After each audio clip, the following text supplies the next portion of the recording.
Bonjour à toutes et à tous. J'espère que vous allez bien. Oui? Très bien. Donc, je vais pouvoir vous parler pendant 1h30. C'est une blague, bien sûr. Donc, je clique ici, paraît-il, pour faire avancer. Oui, écoutez, je suis vraiment ravie d'être parmi vous aujourd'hui. Alors, en effet, comme l'a dit le président du Conseil des gouverneurs, comme tous les ans, avec beaucoup de plaisir, et cette année pour plusieurs raisons. La première raison, c'est que tout à l'heure, en arrivant, j'ai croisé de très nombreux visages.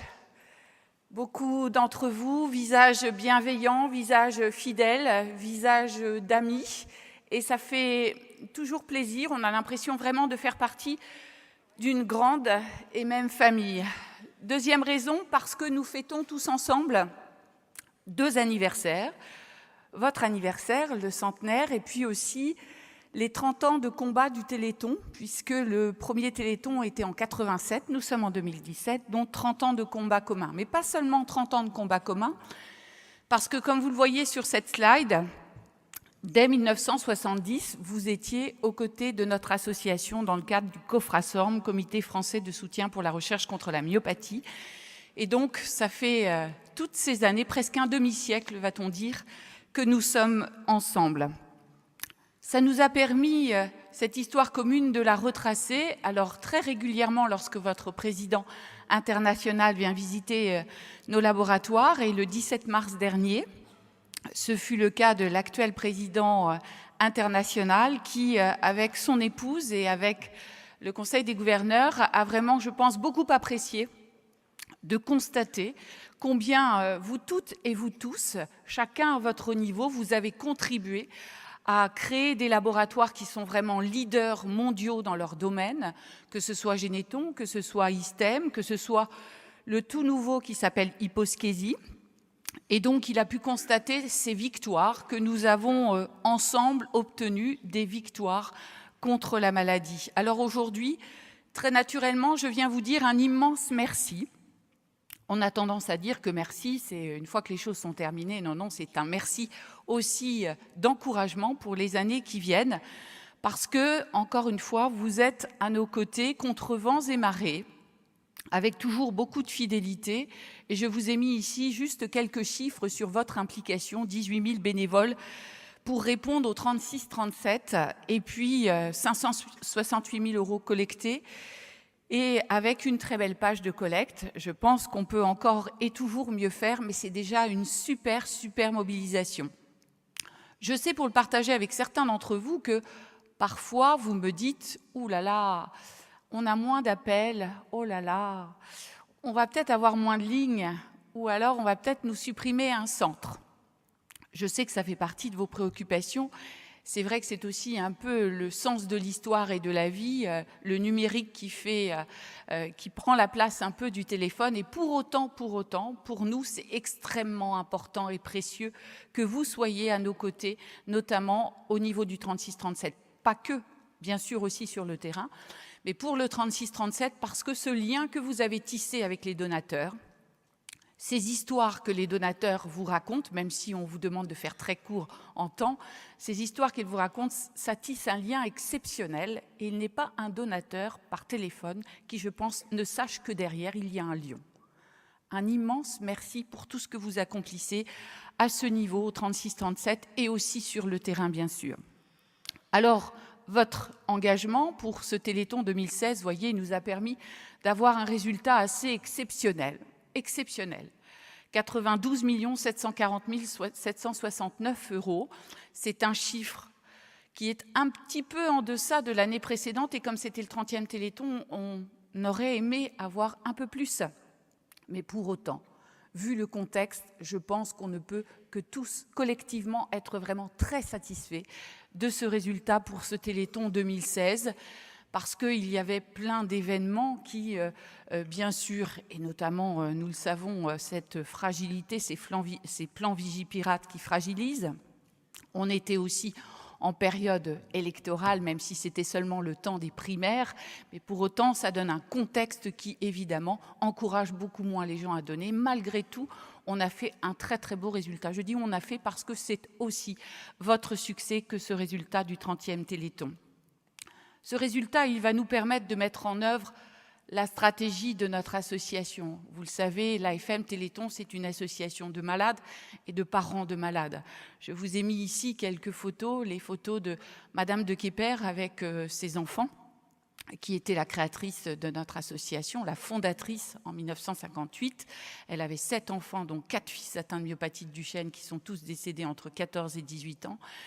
Et puis, je n'ai pas pu résister aussi à l'envie de vous mettre des photos de mon fils, parce que pour bien ancrer aussi dans votre esprit, mais même si vous le savez, le fait que nous sommes cette association de malades et de parents de malades, que nous avons cette mort aux trousses, la vie de nos enfants est en danger, ces maladies, pour beaucoup d'entre elles encore, sont incurables, et c'est aussi ce qui nous fait nous lever chaque matin.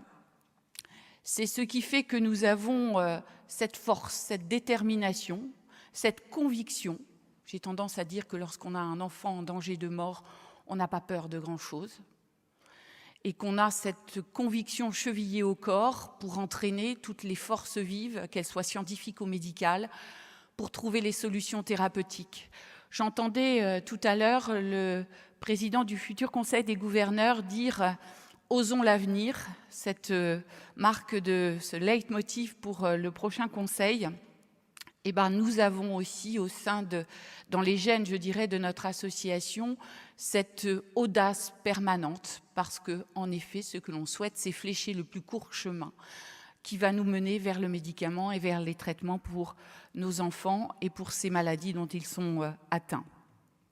Une stratégie, vous le savez, qui part du gène pour aller vers le médicament, donc un médicament qui ne s'attache pas seulement à corriger les symptômes, mais à corriger l'origine de la maladie. Et puis, une stratégie d'intérêt général, parce que vous êtes bien placé pour le savoir, on était Association française contre les myopathies, ce que nous sommes toujours, mais on aurait pu se satisfaire de seulement s'intéresser aux myopathies, aux maladies neuromusculaires, mais tout ce qu'on a pu déployer, développer, bénéficie aux maladies rares, à ces 6 à 8 000 maladies rares, et même, vous le verrez, aux maladies bien plus fréquentes.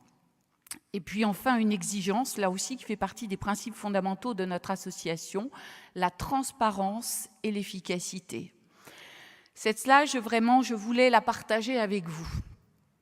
Nous avons fait l'objet d'un contrôle de la Cour des comptes. Ce n'était pas le premier, c'était le 4e contrôle de la Cour des comptes. Et la Cour des comptes nous a contrôlés cette dernière fois pour les années 2008 à 2013. Donc 5 ans qui ont été contrôlés, non même 6 ans si je ne m'abuse, 2008, 2009, 2010, 2011, 2012, 2013. 6 ans qui ont été contrôlés par la Cour des comptes. La Cour des comptes est restée chez nous pendant 2 ans pour contrôler 6 ans. Oui.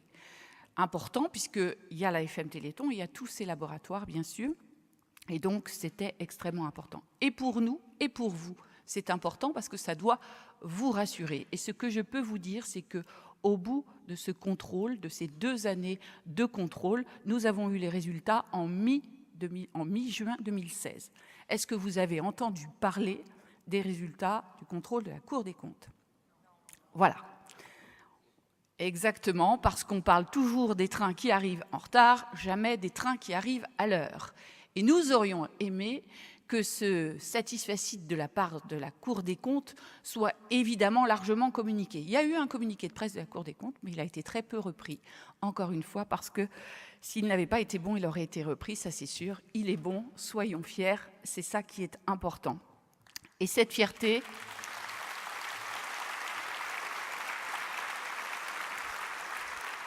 Mais c'est bien que vous puissiez vous en enorgueillir, parce qu'on sait ce qui peut aussi parfois circuler, et d'abord tous ceux qui n'ont pas forcément envie de faire quoi que ce soit, souvent de se réfugier derrière « Oh mais on ne sait pas où ça va, on ne sait pas ». Et bien voilà, vous avez, et il y a le lien sur notre site internet pour que vous puissiez créer ce lien vers le contrôle de la Cour des comptes. Ce contrôle, il a été très peu relayé par la presse, c'est le moins qu'on puisse dire. Par contre, le président de la République lui-même, donc nous avons été invités à l'Élysée le 30 janvier dernier, à l'occasion des 30 ans du Téléthon, et le président de la République de souligner le fait que nous avions eu, ce sont ces mots, les félicitations de la Cour des comptes, et de le souligner en disant que ça arrive tellement peu souvent que c'était important de le souligner. Voilà. Donc ça, je veux vraiment le partager avec vous. Lui, de dire aussi, vous avez donné de la vie, vous avez donné de l'espoir, vous avez donné de la dignité. Ça aussi, c'était ces mots. Ces mots, je veux vraiment vous les adresser. Je vous le disais, 30 ans de combat. Et par ces 30 ans de combat, on a véritablement changé de monde dans le domaine des maladies rares. Je vais juste vous prendre quelques exemples. Le premier, il est très significatif. En 86, l'année qui précédait le premier Téléthon, c'était l'année de la découverte du gène de la myopathie de Duchenne. Et là, vous avez en photo la photo d'Anthony Monaco, le chercheur qui est à l'origine de cette découverte. 86, on connaissait moins d'une dizaine de gènes concernant les maladies génétiques. Vous le savez, Généton, les laboratoires qui travaillent sur la génétique et qui sont soutenus par les fonds du Téléthon, aujourd'hui, on connaît près de 4000 gènes. Voilà, juste une photo, je voulais vous montrer. 86, 87, aujourd'hui, 30 ans plus tard. 4000 gènes. Alors, trouver un gène, ça sert à quoi ? Trouver un gène, ça sert à mettre un nom sur la maladie. Et ça, c'est important parce que mettre un nom, c'est déjà un début de solution, bien sûr. Et puis, mettre un nom, ça permet aussi une prise en charge médicale adaptée. Et mettre un nom, bien sûr, ça permet aussi, en connaissant l'origine, de pouvoir commencer à développer une stratégie thérapeutique. Deuxième grande avancée,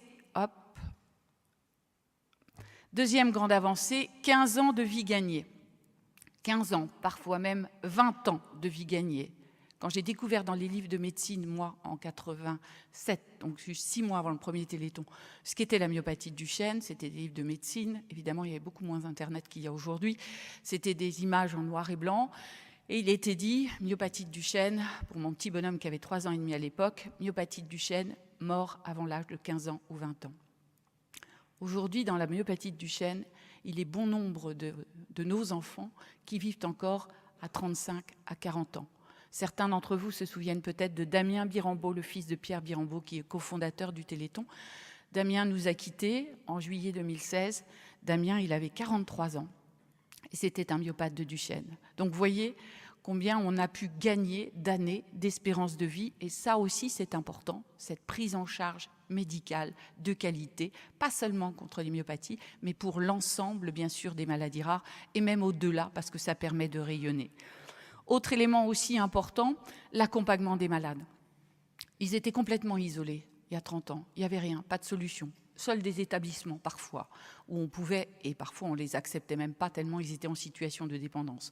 Aujourd'hui, les malades vivent une vie la plus normale possible.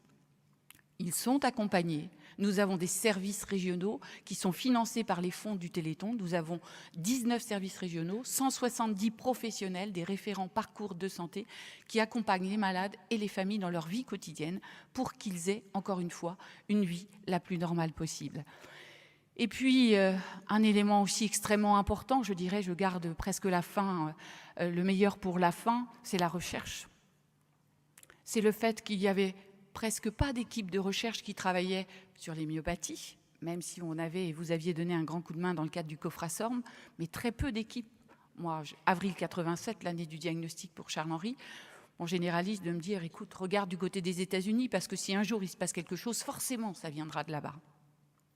Aujourd'hui, vous nous avez aidés et vous nous aidez à financer des milliers de chercheurs.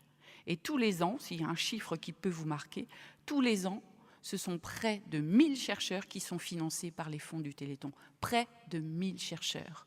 Ça aussi, c'est une force de frappe unique, exceptionnelle, qui nous permet pas seulement de financer de la recherche fondamentale, mais de financer aussi des essais chez l'homme. Vous voyez, nous soutenons 34 essais chez l'homme qui concernent 27 maladies différentes.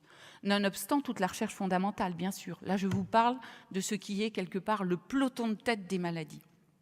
Donc, on a vraiment fait des pas géants. On est passé de cette période où il n'y avait rien, pas de recherche, pas d'essai chez l'homme. En tout cas, c'est ce qu'on m'a dit pour mon fils en 87. Il n'y a rien, on ne peut pas tester de médicaments, il n'y en a pas. Aujourd'hui, rien que pour la myopathie de Duchenne, on est en train de tester 35 candidats médicaments.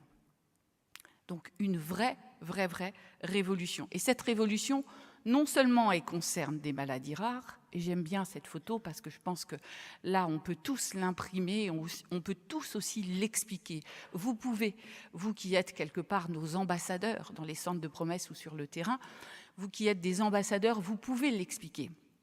C'est-à-dire que chaque avancée sur une maladie rare, chaque victoire sur une maladie rare, c'est une victoire sur beaucoup d'autres maladies rares, mais même pas seulement, pour aussi des maladies bien plus fréquentes.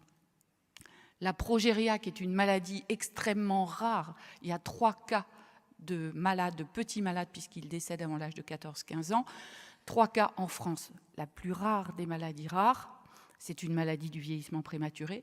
Et bien, toutes les découvertes sur la progéria, bien sûr, nous permettent de mieux comprendre des maladies qui sont liées au vieillissement en général. Et donc, nous permet évidemment d'envisager, je dirais, une vieillesse peut-être plus sereine. Un autre exemple, qui va bien vous parler aussi, ce sont sur les maladies rares de la vision. Je sais que ça aussi, c'est votre grand engagement au niveau international, la vision. Toutes les découvertes sur des maladies rares de la vision, ça permet de faire avancer la recherche sur la dégénérescence maculaire liée à l'âge, qui, elle, concerne 15% de la population, vous le savez bien. Donc, de vraies passerelles entre maladies rares et maladies fréquentes. Nous travaillons collectivement, évidemment, pour l'intérêt général. Alors, et je conclurai par 2 ou 3 slides qui vous parleront du prochain Téléthon. Le Téléthon 2017, mais vous avez déjà les dates, je sais, dans vos agendas, les 8 et 9 décembre prochains. Et je voulais partager avec vous en avant-première, parce que sachez que l'Assemblée générale de l'AFM Téléthon n'est même pas encore au courant, puisqu'elle va se dérouler les 23 et 24 juin. Donc en avant-première, ça, ce sont des photos off, puisque personne ne le connaît encore, sauf le conseil d'administration de l'AFM Téléthon, les 4 familles ambassadrices du prochain Téléthon. Sachez aussi que nous connaissons la marraine ou le parrain. Et ça, je n'ai pas le droit de vous le dire. Comme demain, c'est la fête des mères, ce que je peux juste vous dire, c'est que c'est une marraine. Voilà, c'est tout ce que vous savez. 4 familles ambassadrices. Les 4 familles ambassadrices du prochain Téléthon. Mathilde, que vous voyez ambassadrice, jeune femme de 27 ans, atteinte d'un syndrome myasthénique congénital. Elle habite dans le 92 et elle est native de Perpignan.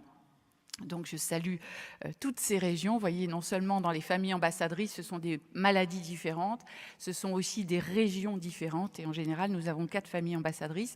Et l'histoire de Mathilde, elle est extrêmement forte. Cette jeune femme, née à Perpignan, elle a une sœur jumelle.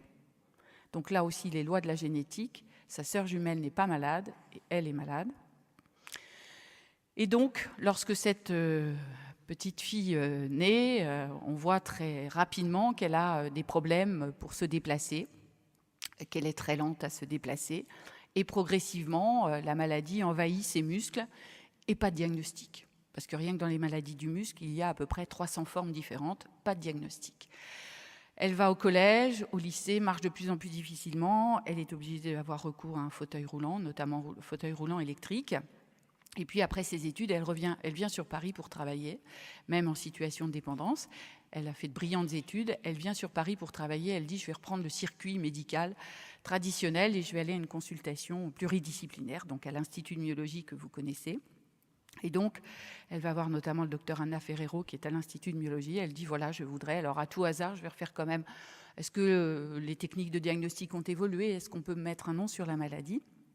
Et donc, on repasse au crible ces analyses et paf, on est capable de mettre un nom sur la maladie, syndrome myasthénique congénital. Et paf, il y a eu un essai dans cette maladie et un essai qui a prouvé son efficacité. Aujourd'hui, elle prend un traitement et ce traitement est très efficace et elle n'a plus besoin de fauteuil, en tout cas pour faire des courtes marches. Ça, c'est une première belle histoire. Mais comme je vous le disais tout à l'heure, c'est vraiment que le peloton de tête des maladies qui en sont à ce stade-là, mais c'est aussi important de le souligner parce que les gens se disent 30 ans plus tard, mais quoi, mais qu'est-ce? Oui, il y a des résultats. Il y a des résultats. Et puis, il y a aussi de l'espoir. Ça, c'est l'histoire d'Anaëlle, atteinte d'une rétinite pigmentaire avec un nom très particulier, avec un code génétique. C'est une maladie extrêmement rare. Et pour Anaëlle, on vient d'avoir son diagnostic. Il y a des recherches qui sont en cours. Et comme on sait que pour les rétinites pigmentaires, il y a aussi énormément de recherches, et votre président international qui est venu visiter ISTEM et qui est venu visiter Généton a pu le constater, soit en thérapie génique, soit en thérapie cellulaire, tous les espoirs sont possibles, sont permis, et donc on pourra raconter tout ce que nous finançons sur cette recherche au travers du Téléthon. Nous avons aussi, quatrième famille, une petite Lou, espiègle comme vous le voyez, atteinte d'une amyotrophie spinale, donc qui habite dans l'Aisne. Et au travers de Lou, au travers de son histoire, on pourra raconter combien c'est beaucoup plus facile en 2017 d'avoir pour une enfant en fauteuil, d'avoir une scolarité la plus normale possible, combien c'est possible aussi d'avoir de l'espoir, parce que dans cette maladie qui est l'amyotrophie spinale, en juin, il devrait y avoir un premier médicament dans cette pathologie. Donc là encore, un espoir permis grâce à toute cette recherche que vous nous avez aussi aidé à financer. Et j'en terminerai avec cette quatrième histoire et avec un petit film très très court de moins d'une minute au travers d'Apollo. Apollo, il habite dans l'Isère. Il a déjà témoigné au Téléthon 2016. Il est atteint d'une maladie rare qui s'appelle la gamma-sarcoglycanopathie, donc une myopathie des ceintures. Et donc, c'est là encore une maladie qui baisse ses possibilités, évidemment, physiques progressivement, qui font qu'aujourd'hui, il est en train de passer au fauteuil roulant, avec toutes ces difficultés morales, psychologiques, quand on passe au fauteuil roulant, et surtout cette volonté avec ses parents d'aller vers l'avant et de continuer d'avancer, vaille que vaille, et coûte que coûte.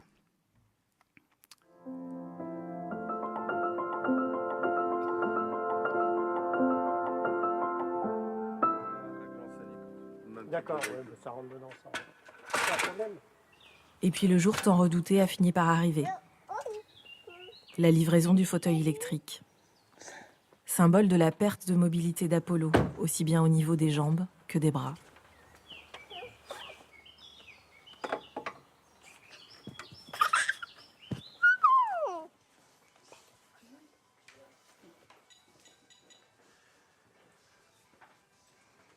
Regarde, on va faire ça au départ.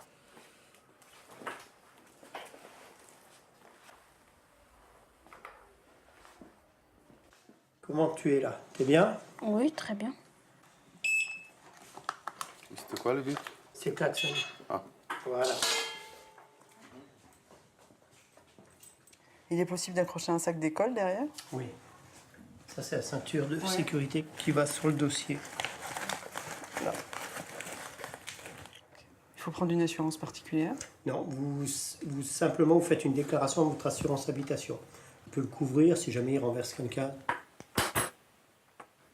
Il va falloir faire des aménagements dans la maison et dans la voiture. Installer la chambre d'Apollo au rez-de-chaussée. Comme à son habitude, le petit garçon garde le sourire. Maman, une fois je pourrais l'essayer. Oui. D'accord.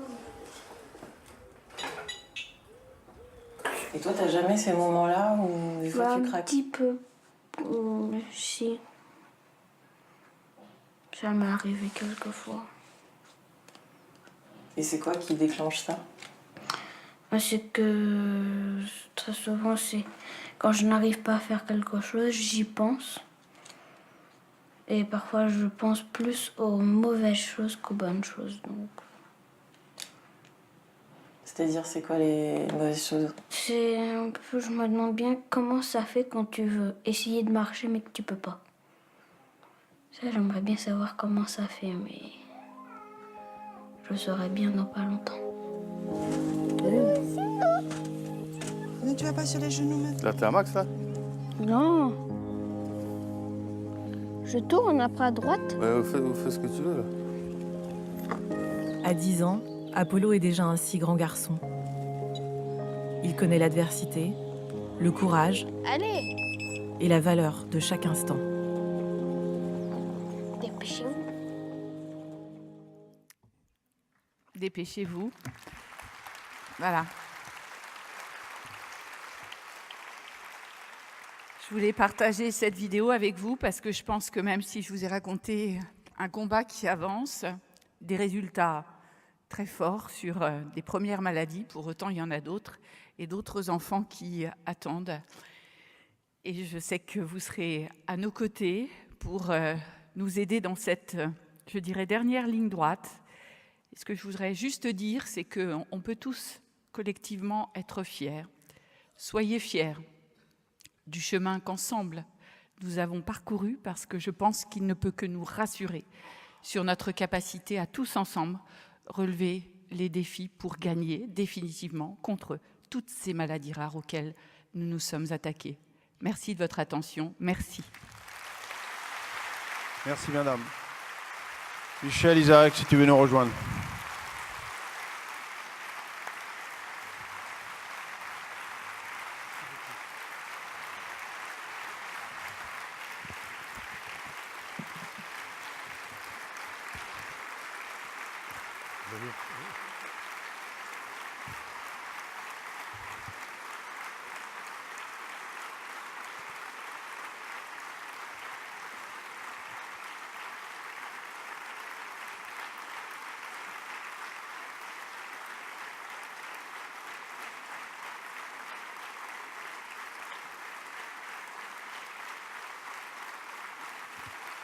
Ça ne s'arrête pas. Vous êtes formidables. Vous êtes formidables. Et donc je remercie encore une fois infiniment notre collaboration, cette belle année du 30e anniversaire avec vous et de notre 100e anniversaire. Derrière la présidente de l'AFM se cache une femme. Et donc j'ai l'honneur de vous remettre la broche de notre année qui a été conçue par nos conjoints et qui est en nombre limité et qui représente donc notre centenaire. Et de même, un joli bouquet de fleurs.